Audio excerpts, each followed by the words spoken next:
शिक्षण की प्रमुख विधियों का अध्ययन करेंगे, जैसा कि आगमन विधि, निगमन विधि, विश्लेषण विधि, संश्लेषण विधि, व्याख्यान विधि, खेल विधि।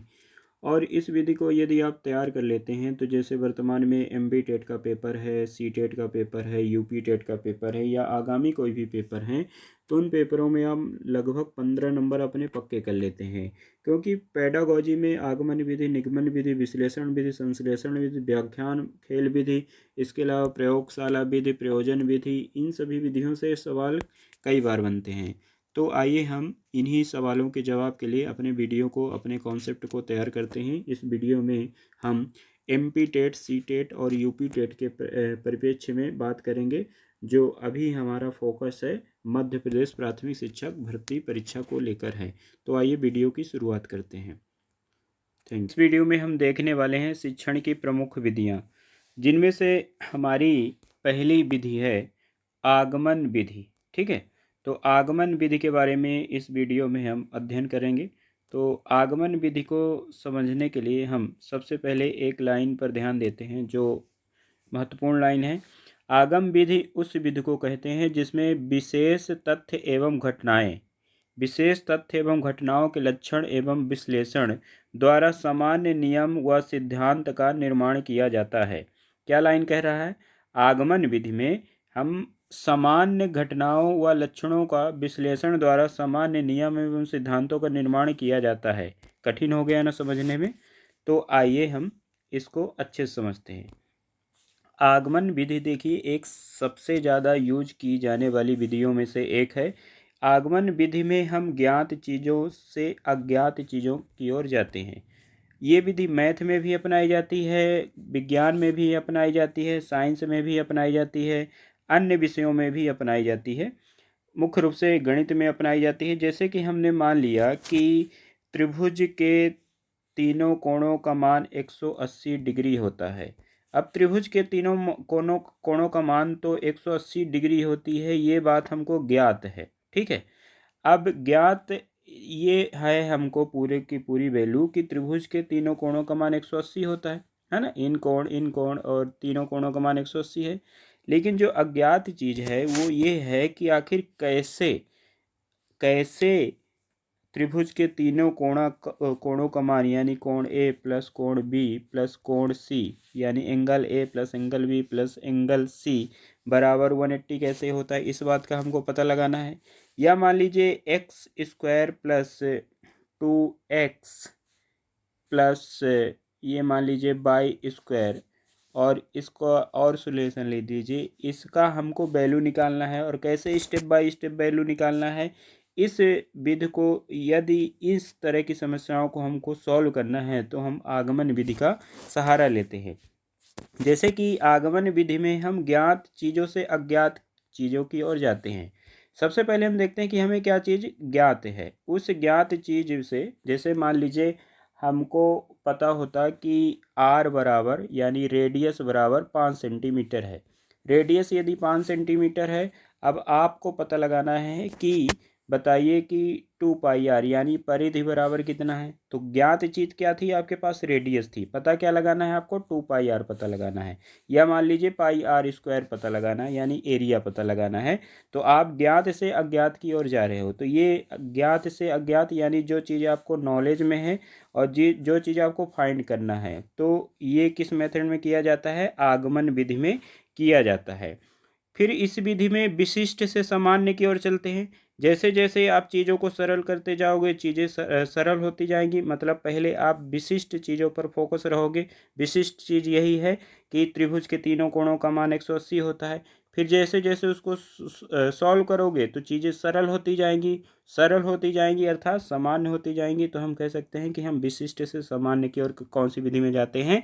आगमन विधि में जाते हैं। उसी तरीके से मूर्त से अमूर्त की ओर। मूर्त यानी कोई चीज़ मान लीजिए टेंजिबल है। मूर्त मतलब किसी चीज़ को आप देख सकते हैं और वो चीज़ आपको एकदम साक्षात दिखाई देती है, लेकिन आप उसके पीछे छुपे हुए तथ्यों को पता लगाना चाहते हैं, मतलब आप टेंजिबल से इंटेंजिबल की ओर जाना चाहते हैं, तब भी इसी विधि का आप प्रयोग करेंगे। ठीक है, आइए कुछ और चीज़ें जानते हैं। इस विधि का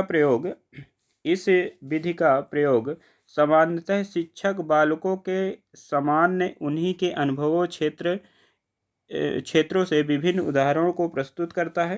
पहले क्या करता है, शिक्षक क्या करता है, अपने जो उसने शिक्षण में अनुभव प्राप्त किया है उस अनुभव के आधार पर सबसे पहले बालकों के सामने उदाहरण प्रस्तुत करता है एग्जाम्पल से। यानी उदाहरण से हम किसकी ओर जाएंगे, निष्कर्ष की ओर जाएंगे। तो उदाहरण से निष्कर्ष की ओर जाने की प्रक्रिया किस में होती है, ये एक सवाल बनता है, तो वो आगमन विधि में होती है। ठीक है, हम उदाहरण से तथ्य की ओर जानते हैं। तो इस सेंटेंस को आप पूरा पढ़ लीजिए, स्क्रीनशॉट भी ले सकते हैं कि इस विधि का प्रयोग प्रयोग करते समय शिक्षक बालकों के समय उन्हीं अनुभव क्षेत्र से विभिन्न उदाहरणों को प्रस्तुत करता है। इसके बाद तत्पश्चात पेश किए गए विशिष्ट उदाहरण से संबंध निरीक्षण परीक्षण एवं ध्यानपूर्वक सोच विचार कराकर सामान्य नियम व सिद्धांत निकालता है। मतलब नियम नियम की ओर हम इसमें जाते हैं किसके द्वारा, विभिन्न उदाहरण देके, कोई भी उदाहरण देके हम नियम की ओर जाते हैं। डायरेक्ट नियम से नहीं आते उदाहरण की ओर कि एक फार्मूला लिख दिया और हम क्वेश्चन को सॉल्व करवाने लगे। ये एक प्रकार से आप क्या कह सकते हैं कि जो चीज़ें आपके पास क्या थी, ज्ञात थी, आप अज्ञात चीज़ों का पता लगा रहे हैं और उदाहरण से आप तथ्यों की खोज कर रहे हैं। मतलब ये फार्मूला बनाने की प्रोसेस है, बनाए गए फार्मूला से सॉल्यूशन करने की प्रोसेस नहीं है आगमन विधि। ठीक है, आगमन विधि को हम इंडक्टिव मेथड भी कह देते हैं। फिर इस तरह की विधि आगमन विधि विशिष्ट उदाहरण द्वारा बालकों को सामान्यीकरण सामान्य नियमों को निकालने हेतु प्रोत्साहित किया जाता है।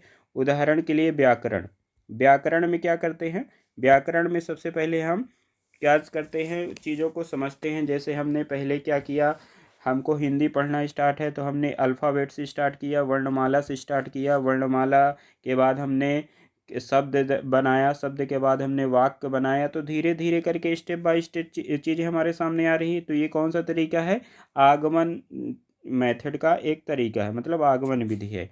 पढ़ाते समय बालकों के द्वारा सामान्य ज्ञान निकलवाया जाता है ना। कुछ चीज़ें हम ऐसा भी हो सकता है कि बालकों के हाथ में दे दें कि इन चीज़ों को सॉल्व करिए। अब बालक धीरे धीरे उस चीज़ को सॉल्व करेगा तो बालक क्या करेगा, स्वयं का ज्ञान लगाएगा, स्वयं से अधिगम करेगा। जब बालक स्वयं के अनुभवों का प्रयोग इसमें करेगा, स्वयं के तथ्यों का प्रयोग करेगा, स्वयं के द्वारा अभ्यास करेगा, तो बालक को जो ज्ञान प्राप्त होगा उस ज्ञान में स्थायित्व की भावना होगी।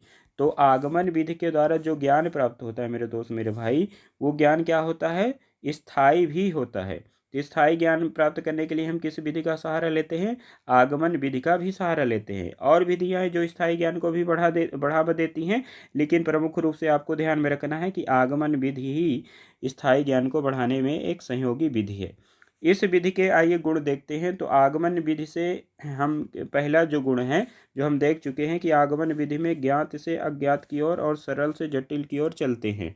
ठीक है, आगमन विधि में हम क्या करते हैं, ज्ञात चीज़ों से अज्ञात चीज़ों की ओर चलते हैं। मतलब जो चीज़ें हमको पहले पता है उसके बाद हम जो चीज़ें नहीं पता है उसका पता लगाने की प्रोसेस चलते हैं। सरल से जटिल चलते हैं, है ना। सरल से जटिल की ओर चलते हैं कि मान लीजिए कोई चीज़ हमको पता थी, अब कोई चीज़ हमको पता लगाना है, तो पता लगाने वाली चीज़ हमारे लिए जटिल है। और सरल क्या चीज़ है, जो हमको पता है। तो सरल से जटिल की ओर चलेंगे, सरल से कठिनाई की ओर चलेंगे। ठीक है, और चल कर हम क्या करेंगे, मूर्त उदाहरणों द्वारा बालकों के सामने नियम निकलवाते जाते हैं। और क्या करेंगे, सक्रिय प्रसन्न रहते हैं बालक, इसमें लगातार सक्रिय रहते हैं और प्रसन्न रहते हैं और ज्ञानार्जन हासिल करते हैं। उनकी रुचि बनी रहती है, स्टेप बाय स्टेप सॉल्व करते हैं तो बालक का इंटरेस्ट बना रहता है, बालक खुश रहता है और बालक ज्ञानार्जन भी करता है। और ऐसा जो अधिगम प्राप्त होता है बालक में वो स्थायी भी रहता है। इस विधि में बालक उदाहरणों का विश्लेषण करते हुए सामान्य नियम निकलवाते रहते हैं। चलिए आगे बढ़ते हैं। आगमन विधि के द्वारा ज्ञान प्राप्त करते हुए बालक को में सीखने में हर स्तर को पार करना पड़ता है। मतलब स्टेप बाय स्टेप वो चलता है। इससे क्या होती है, शिक्षा प्रभावशाली होती है। इस विधि के द्वारा प्राप्त हुआ ज्ञान संग बालक को खोजा हुआ ज्ञान होता है, मतलब बालक स्वयं खोजता है ज्ञान, शिक्षक भी उसमें मदद करता है। ऐसा ज्ञान उनके मस्तिष्क का स्थायी बनाता है, मतलब मस्तिष्क का विकास करती है आगमन विधि। ठीक है, ये रटंती विद्या नहीं है। आगमन विधि में हम रटंती विद्या पर ध्यान नहीं देते, आगमन विधि में हम बालकों को कॉन्सेप्ट देते हैं। ठीक है, बालक उसमें स्वयं अधिगम करे। आगमन विधि द्वारा बालकों को नवीन ज्ञान खोजने का प्रशिक्षण मिलता है, ये हम देख लीजिए। आगमन विधि में बालकों को नवीन ज्ञान खोजने का भी प्रशिक्षण मिलता है। यह भी ठीक भारी और जीवन हेतु लाभप्रद होता है ना। अतः यह विधि प्रकृति है। ठीक है, ये थोड़ा टाइपिंग मिस्टेक हो गई है, लेकिन आपको पता होना चाहिए कि आगमन विधि में बालक को नवीन ज्ञान प्राप्त करने का मौका मिलता है। अब निगमन विधि पर हम जिस विशेषकर चर्चा करते हैं, आशा करता हूँ कि आपको आगमन विधि पूरी तरह से समझ में आ गई है। आगमन विधि में आप फोकस करेंगे कि आगमन विधि में हम 3-4 चीज़ों पर ध्यान दिए हैं। आगमन विधि में हम पहले उदाहरण देते हैं और उदाहरण से हम तथ्यों की ओर चलते हैं। ठीक है, जबकि आगमन विधि में हम अज्ञात से जो चीज़ें हमको ज्ञात हैं और उससे हम अज्ञात चीज़ों का भी पता लगाते हैं, सरल से हम जटिल की ओर चलते हैं, ये सब चीज़ें करते हैं। इसी का ठीक अपोजिट हो जाएगा निगमन विधि। निगमन विधि में क्या होगा? निगमन विधि में मान लीजिए अभी तक हम क्या कह रहे थे, आगमन विधि में हम कह रहे थे कि त्रिभुज के तीनों कोणों का मान 180 होता है। और इस बात का क्या करिए, आप प्रमाणित करिए, इस बात को प्रमाण करने की कोशिश कर रहे थे हम आगमन विधि में। लेकिन अब क्या है, बालक के सामने एक प्रश्न है ना, कि एक कोण का मान बताइए 60 डिग्री है, दूसरे कोण का मान बताइए 40 डिग्री है, तो तीसरे कोण का मान कैसा होगा? तो बालक के पास एक फॉर्मूला है कि कोण ए बराबर और कोण बी बराबर प्लस कोण सी बराबर 180 होता है। तो उसने ए का मान रखा, बी का मान रखा, सी का मान निकाल लेगा। मतलब बालक के पास सीधे सीधे नियम हैं, रूल्स हैं, उसी रूल्स को वो अप्लाई करेगा और अपने सॉल्यूशन का समाधान कर लेगा। अर्थात बालक के पास फॉर्मूले हैं, नियम हैं, और उन्हीं नियम को डायरेक्ट वो अप्लाई करेगा और उस नियम के तहत अपने समस्या का समाधान कर लेगा। यही निगमन विधि है। ठीक है, एक शब्द में संक्षेप में यही है कि रूल आपके पास बने होंगे, नियम बने होंगे, और उन्हीं नियम को अपनाने के लिए आप निगमन विधि का प्रयोग करते हैं।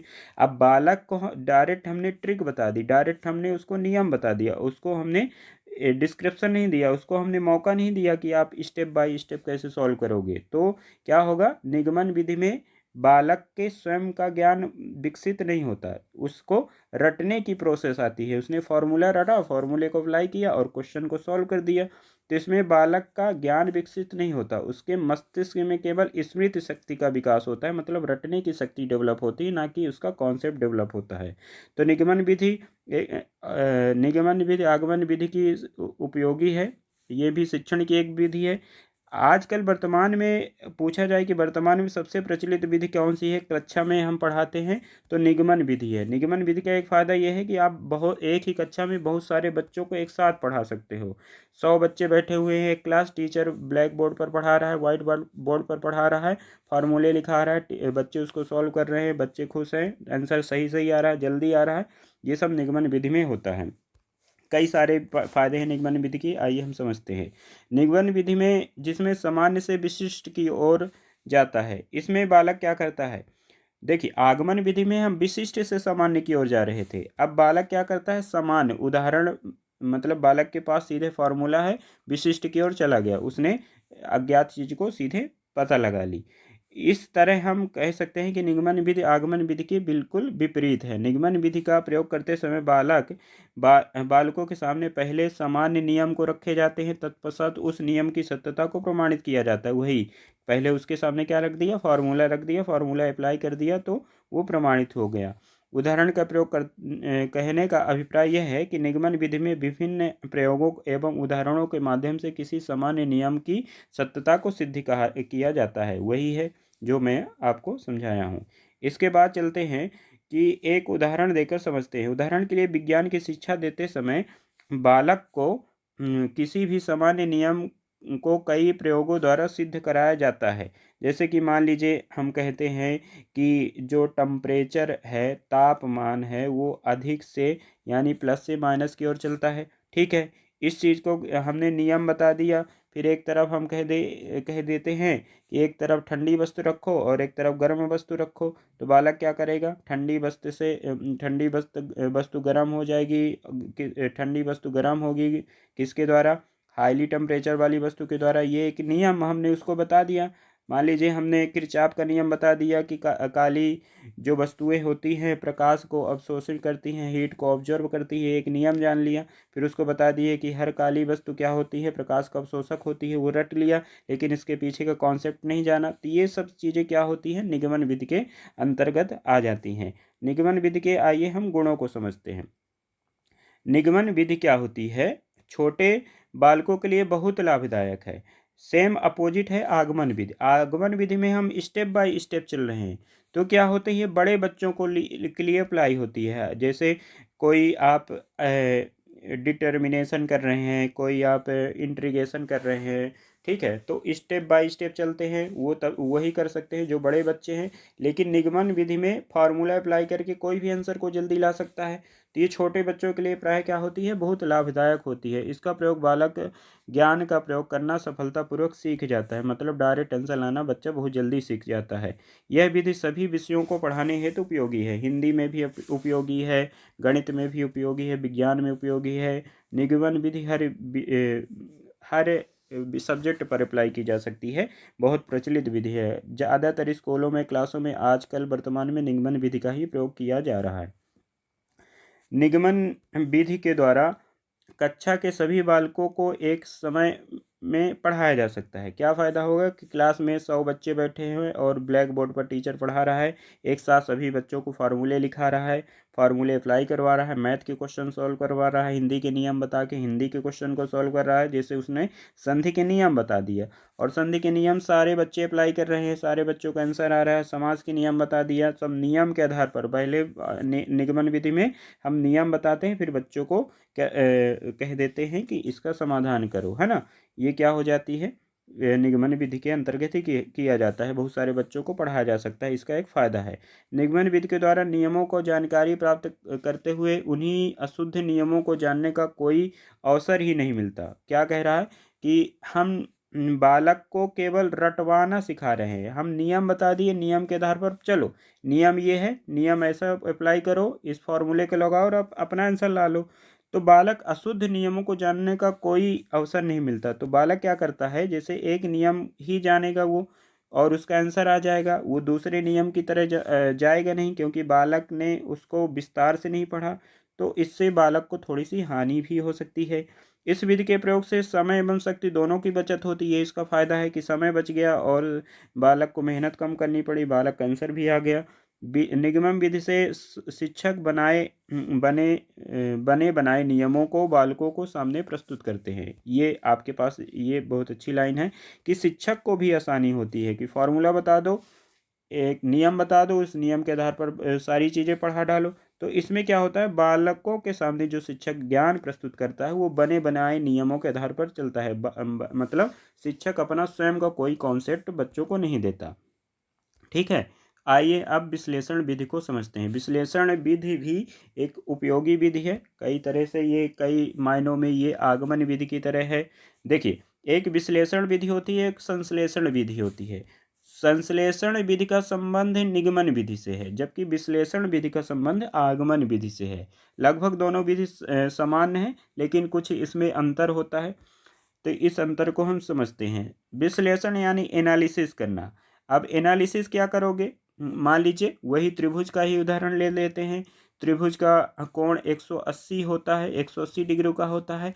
अब इसके हम छोटे छोटे पहलुओं को अध्ययन करेंगे, बारीकी से अध्ययन करेंगे, उसको स्टेप बाय स्टेप तोड़ेंगे। विश्लेषण का एक अर्थ ये होता है चीज़ों को तोड़ तोड़ कर पढ़ना, कि पहले ऐसा होगा, फिर ऐसा होगा, फिर ऐसा क्यों नहीं होगा। मतलब सारे पहलुओं को आप पहले क्या करोगे, पहले छोटे छोटे भागों में विभाजित कर लोगे उसको, फिर उसके बाद समस्या के बारे में अध्ययन किया जाएगा और उसके बाद निष्कर्ष पर पहुंचा जाएगा। इस प्रकार के शिक्षण विधि को विश्लेषण विधि कहते हैं। मतलब बारीकी पूर्वक अध्ययन किया जाता है विश्लेषण विधि में, छोटे छोटे स्टेप के रूप में भी हम उसका अध्ययन करते हैं। इस विधि को हल निकालने से पहले समस्या के बारे में जानते हैं। पहले समस्या क्या है, उस समस्या का हल क्या है, इसके बारे में हम जानते हैं, फिर समस्या के हल को क्या करते हैं, सॉल्व करते हैं। विश्लेषण विधि में एक चीज़ और ध्यान में रखिएगा कि विश्लेषण विधि में 3 शिक्षण के सूत्र होते हैं। पहला जो शिक्षण का सूत्र है कि चीज़ें क्या होती हैं, अज्ञात से ज्ञात की ओर आती हैं। यही सेम चीज़ किस में हो रही थी, आगमन में भी हो रही थी। इस कारण आगमन विधि से ये संबंधित है। अप्रत्यक्ष से प्रत्यक्ष की ओर चलती है। वही चीज़ें जो चीज़ें आपको क्या है, पता नहीं है, और कुछ चीज़ें क्या है, प्रत्यक्ष की ओर हम चलते हैं। पहले हमको अप्रत्यक्ष चीज़ होती है कि मान लीजिए हमको नहीं पता है कि 2πr में r बराबर, हमको यदि इतना बस पता होता कि r बराबर 4 है, लेकिन 2πr हमको पता नहीं है, अभी हमको परिधि के बारे में पता नहीं है, पेरीमीटर के बारे में पता नहीं है, तो उस अप्रत्यक्ष चीज़ को हमको पता लगाना था। तो हम अप्रत्यक्ष चीज़ से क्या चलते हैं, प्रत्यक्ष की ओर चलते हैं। ये बात आपको होना चाहिए। मतलब जो चीज़ें हमारे पास नहीं हैं, उन चीज़ों से हम जो चीज़ें हमको प्राप्त करनी है, उन चीज़ों की ओर चलते हैं। तो ये आगमन की तरह ही है। निष्कर्ष से परिकल्पना की ओर चलते हैं।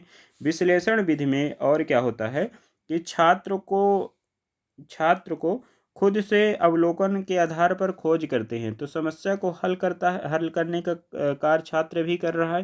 तो इस विधि से छात्रों को बहुत सारा फायदा भी होता है। ठीक है, आगे बढ़ते हैं। वीडियो अगर लंबा हो रहा हो तो धैर्य रखिएगा, और अच्छा लग रहा हो तो इसे लाइक करें, शेयर करें और सब्सक्राइब करें चैनल को।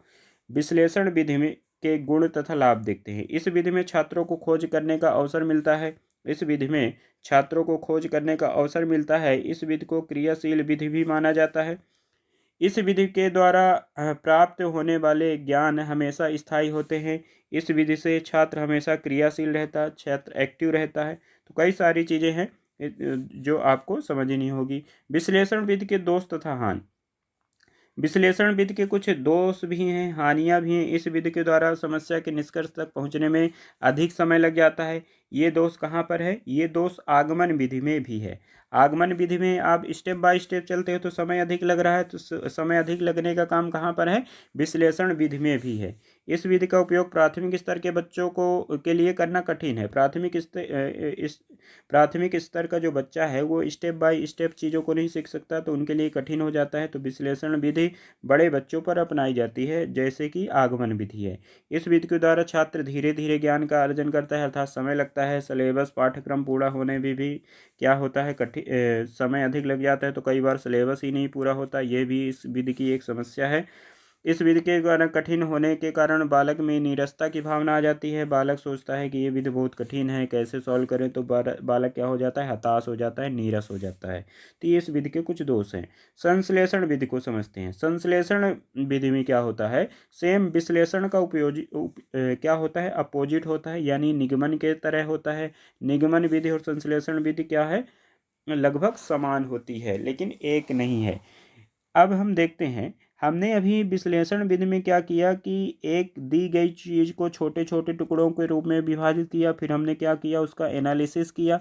अब इन्हीं छोटे छोटे चीज़ों को यदि समेट कर आप एक नियम बना दें, या नियम का इसमें क्या किया गया था, छोटी छोटी चीज़ों में तोड़ा गया था। अब इन्हीं छोटे छोटे चीज़ों को आप समेट दो एक चीज़ों में, तो वही आपका संश्लेषण हो जाएगा। मतलब बहुत सारी विधियों को आपने एक विधि में समेट दिया, या बहुत सारी विधियों का प्रयोग करके आपने एक विधि का डेवलपमेंट किया, वही आपकी संश्लेषण विधि है, वही आपकी ट्रिक है जो विकसित किया है। सिंथेसिस मेथड कहते हैं। तो इस विधि में हम ज्ञात से अज्ञात की ओर चलते हैं। यही निगमन में भी हो रहा था। पहले ज्ञात एवं जो सूत्रों की सहायता से नए तथ्य या समस्या के हल करने की विधि है, उसको संश्लेषण विधि कहते हैं। इस विधि में समस्या के हल करने की विधि पहले मालूम रहता है, और ज्ञात विधि के आधार पर समस्या को हल निकालते हैं। ठीक है, चलिए आगे बढ़ते हैं। विश्लेषण विधि कहते किसे, ये सब समझ में आ गया। विश्लेषण आपको हम पहले भी समझा चुके हैं, यहाँ भी एक लाइन मैंने दिया है कि विश्लेषण में हम छोटे छोटे भागों में विभाजित करते हैं, उसके बाद समस्या के बारे में अध्ययन किया जाता है, फिर उसके बाद निष्कर्ष तक पहुंचा जाता है। ये विश्लेषण में कर रहे हैं, सेम अपोजिट क्या कर रहे हैं, संश्लेषण में कर रहे हैं। तो इससे अच्छा है कि हम संश्लेषण और विश्लेषण में अंतर देख लें। तो देखिए, संश्लेषण किसकी तरह है, निगमन की तरह है, और विश्लेषण किसकी तरह है, आगमन की तरह है। बस इसमें हम बच्चों को थोड़ा सा मौका देने की कोशिश कर रहे हैं। तो इस विधि में अज्ञात से ज्ञात की ओर चलते हैं, किसमें, विश्लेषण में, जबकि संश्लेषण में हम ज्ञात से अज्ञात की ओर चलते हैं। फिर विश्लेषण में इस विधि के द्वारा समस्या के निष्कर्ष तक पहुंचने में अधिक समय लगता है। ठीक है, स्टेप बाय स्टेप इसमें चलते हैं, छोटे छोटे पहलुओं पर अध्ययन करते हैं, इसलिए क्या होता है, समस्याओं पर क्या होता है, अधिक समय लग जाता है ना, क्योंकि उसके स्टेप बाय स्टेप पर चल रहे हैं। जबकि संश्लेषण में इस विधि के द्वारा क्या होता है, निष्कर्ष तक पहुंचने में बहुत कम समय लगता है। फिर एक चीज ये है कि जो विश्लेषण विधि है, विश्लेषण विधि का उपयोग प्राथमिक स्तर के बच्चों के लिए करना कठिन है ना, क्योंकि स्टेप बाय स्टेप को सॉल्व करना प्राथमिक बच्चों के लिए कठिन हो जाता है। जबकि संश्लेषण विधि के लिए क्या होता है, संश्लेषण विधि प्राथमिक स्तर के बच्चों के लिए सही होती है, और विश्लेषण विधि बड़े बच्चों के लिए सही होती है। चौथा अंतर यह है कि इस विधि में छात्रों में तर्क तथा निर्णय शक्ति का विकास होता है। विश्लेषण में बच्चा सॉल्व करेगा तो बच्चे में कई सारे ज्ञान का विकास होगा, और बच्चा तर्क करेगा, तर्क शक्ति का डेवलपमेंट होगा, स्मरण शक्ति की भी बढ़ेगी। लेकिन इसमें केवल स्मरण शक्ति बढ़ती है, तर्क शक्ति नहीं बढ़ती। ठीक है, तो संश्लेषण विधि में तर्क शक्ति तथा निर्णय शक्ति का विकास नहीं होता, केवल स्मरण शक्ति का विकास होता है, मतलब बच्चे में रटने की भावना ज़्यादा आती है। संश्लेषण विधि बालकों की खोज करने का अवसर प्रदान करता है, बालक क्या करता है, खोज करने लगता है। जबकि विश्लेषण विधि में खोज करने का अवसर नहीं मिलता, बच्चा के पास एक नियम है, फार्मूला है, उसी को अप्लाई करेगा और इसी से अपना आंसर लाएगा, तो खोज तो कर नहीं रहा है। खोज करने का किसमें है, आपका विश्लेषण विधि में है। विश्लेषण विधि एक कठिन विधि होने के कारण इससे बालक में निरस्ता की भावना आ जाती है, मतलब इसी को खोजने का काम सरल काम थोड़ी ना है। बालक क्या करेगा, कैसे खोजेगा, फार्मूला कैसे विकसित करेगा, इसमें बना बनाया फार्मूला है, अप्लाई करो तो बच्चा इसमें खुश, बच्चा इसमें दुखी होता है। विश्लेषण में, संश्लेषण में समय की बचत होती है। अब विश्लेषण में ये होता है कि आप समय दे रहे हो तो पाठ्यक्रम नहीं पूरा हो पाता, यहाँ पाठ्यक्रम भी पूरा हो जाता है तुरंत। ये एक शिक्षक के लिए सुविधाजनक हो जाती है। चलिए आगे चलते हैं। तो व्याख्यान विधि, अब ये छोटी छोटी विधियाँ हैं। व्याख्यान विधि मतलब टीचर सामने खड़ा है, पढ़ा रहा है, टीचर केवल अपने नियम बता रहा है, बच्चे सुन रहे हैं, बच्चे समझ रहे हैं और बच्चे अप्लाई कर रहे हैं। तो मतलब व्याख्यान विधि जो होती है, लेक्चरल मेथड जो होती है, उसमें टीचर ओरिएंटेड होती है, वो टीचर पर केंद्रित होती है। जबकि अन्य विधियां उसमें टीचर पर भी फोकस है किया गया है और बालकों पर भी फोकस किया गया है। तो व्याख्यान विधि में क्या कहते हैं, एक शिक्षक मौखिक एवं लिखित रूप से छात्रों को क्या करता है, सूचनाएं प्रदान करता है। शिक्षक सक्रिय रूप से अपने विचारों को प्रकट करता है और छात्र शिक्षक की सभी बातों को सुनते हैं और जरूरत पड़ने पर संपूर्ण जानकारी क्या करते हैं, लिखते भी हैं। व्याख्यान विधि में क्या होता है, कथन, प्रवचित, प्रवचन या चाक का प्रयोग करता है शिक्षक। और मतलब कुल मिला के आप ये बात ध्यान में रखना है कि एक सामने टीचर खड़ा होगा, वो व्याख्या करेगा, लेक्चर देगा और बच्चे उसको सुनेंगे, समझेंगे। तो बच्चों की स्वयं की बुद्धि वहाँ पे कम काम करती है, मतलब पूरी चीज़ें टीचर बताता है, तो बालक का क्या होता है, विकास कम होता है। लेकिन ये वर्तमान में बहुत ज़्यादा क्या होती है, विकसित विधि है, बहुत ज़्यादा प्रयोग किया जा रहा है सभी कक्षाओं में व्याख्यान विधि का। हालांकि इसमें ऐसा नहीं है कि बालकों की बुद्धि का विकास नहीं होता, ये कहना थोड़ा सा गलत हो जाता है, क्योंकि टीचर अपनी पूरी क्षमता के अनुसार सारी चीज़ें क्लियर कर रहा है, तो बालक में ज्ञान का विकास हो रहा है। कॉलेज वगैरह में हायर लेवल के एजुकेशन में आजकल ऐसा ही होता है। इसमें टीचर की भूमिका क्या होती है कि टीचर अधिक योग्य और अधिक कुशल होना चाहिए व्याख्यान विधि में। प्रयोजन विधि में चलते हैं, वही प्रोजेक्ट मेथड होती है। प्रोजेक्ट मेथड में आधुनिक तरीके हैं, टेक्नोलॉजी पर डिपेंड है ये, कि एक प्रकाश से हम एक प्रोजेक्टर बनाएंगे, प्रोजेक्टर के मदद से हम तस्वीर प्रस्तुत करेंगे और बच्चा उसमें शिक्षा हासिल करेगा। प्रयोजना शिक्षा विधि प्रोजेक्ट विधि आधुनिक विधि मानी जाती है। शिक्षा सामाजिक प्रवृत्तियों और फलस्वरूपों को क्या करेगा, प्रोजेक्ट के द्वारा विकसित करेगा। प्रवर्तन, इसके प्रवर्तक WH किलपैट्रिक हैं, जॉन डीवी इनके शिष्य थे। तो ये है प्रयोजना विधि। परियोजना विधि आप यहाँ से स्क्रीनशॉट लेके थोड़ा सा और पढ़ सकते हैं। इस शिक्षा के इस प्रकार दी जानी चाहिए जो जीवन के समर्थ बना सके। प्रयोजन शिक्षण विधि या प्रोजेक्ट विधि अनुभव केंद्रित होती है, छात्रों के सामाजिककरण, और प्रयोजन शिक्षण विधि या प्रोजेक्ट विधि विशेष शिक्षण देती है। सामाजिक विधि के शिक्षण में इसी भली प्रकार प्रयुक्त किया जा सकता है। इस विधि में बालक को मौलिक चिंतन, क्रिया, अनुभव द्वारा सीखने का अवसर प्राप्त होता है। प्रोजेक्ट विधि में छात्र अधिक क्रियाशील रहता है और स्वयं अनुभव करके सीखता है। खेल विधि में क्या करते हैं? खेल विधि के प्रवर्तक देखिए कार्डवेल कुक हैं। खेल विधि के प्रवर्तक हैं कार्डवेल कुक हैं। इन्होंने एक पुस्तक लिखी थी प्लेवे। इसकी उपयुक्तता अंग्रेजी पढ़ाने के संबंध में की है। इस विधि में क्या है, बच्चों को खेल खेल में हम उनका बच्चों को रुचि विकसित करेंगे और बच्चों में क्या करेंगे, ज्ञान का हम विकास करेंगे। मांटेसरी विधि को भी समझ लेते हैं। मांटेसरी विधि के जन्मदाता कौन है? मारिया मांटेसरी हैं। ये पूछा जाता है मांटेसरी विधि के जन्मदाता क्या है? मांटेसरी की विधि के मारिया मांटेसरी हैं। इस विधि में क्या होता है? इस विधि में हम इस बात पर अधिक बल देते हैं कि छात्रों को अपने अधिगम उद्देश्यों को स्पष्ट रूप से बोध होना चाहिए, बच्चों को ज्ञान होना चाहिए। शिक्षण में छात्रों की आवश्यकता को प्रधानता दी जाती है। इसमें हम क्या करते हैं, बच्चों को अधिक मौका देते हैं। बच्चों को अधिक मौका देने का काम मॉन्टेसरी विधि में किया जाता है। मूल्यांकन विधि में क्या करते हैं? मूल्यांकन विधि के प्रतिपादक हैं BS ब्लूम ने दिया था। इसमें शिक्षण तथा प्रशिक्षण उद्देश्यों से केंद्रित होता है। शिक्षण के लिए आयोजित सभी विषयों को क्रियाएं उद्देश्य केंद्रित होती हैं। मूल्यांकन विधि में विद्यालय द्वारा बालकों में व्यवहार परिवर्तन के विषय में साथियों का संकलन करता है, उनकी व्याख्या करने का मौका मिलता है। तो ये मूल्यांकन विधि है, मतलब उनका एवोल्यूशन करना है, ठीक है, उनका मूल्यांकन करना है। आगे चलते हैं। कुछ विधियां हैं और उनके प्रतिपादक हैं, इनके नाम होना चाहिए। जैसे आगमन विधि के प्रतिपादक बेकन हैं, निगमन विधि के प्रतिपादक अरस्तु हैं, खेल विधि कार्डवेल कुक हैं, प्रश्नोत्तर विधि के सुकरात हैं, प्रोजेक्ट विधि के विलियम किलपैट्रिक हैं। इसके अलावा ड्रकोली विधि होती है जिसके प्रतिपादक ओविल ड्रकोली हैं। किंडरगार्टन विधि के प्रतिपादक फ्रोबेल हैं। बिनेटिका विधि के प्रतिपादक डॉक्टर कार्लटन फॉर्सवन हैं। मॉन्टेसरी विधि मारिया मॉन्टेसरी हैं। ह्यूरिस्टिक विधि या अनुसंधान खोज विधि या आपके अन्वेषण विधि आर्मस्ट्रांग है इसके प्रतिपादक। इसके अलावा गैरी विधि के हैं W. डाल्टन विधि के हैं मिस हेलिट पार्कहर्ट। ब्रेल विधि के हैं लुई ब्रेल और परियोजना विधि के हैं किलपैट्रिक। तो आशा करता हूँ कि ये मेरे द्वारा जानकारी जो दी जा रही है आपको अच्छी लग रही है, और अच्छी लगती है तो वीडियो को लाइक करना है, शेयर करना है, सब्सक्राइब करना है, और आपको जी तोड़ मेहनत करना है और सफलता हासिल करना है।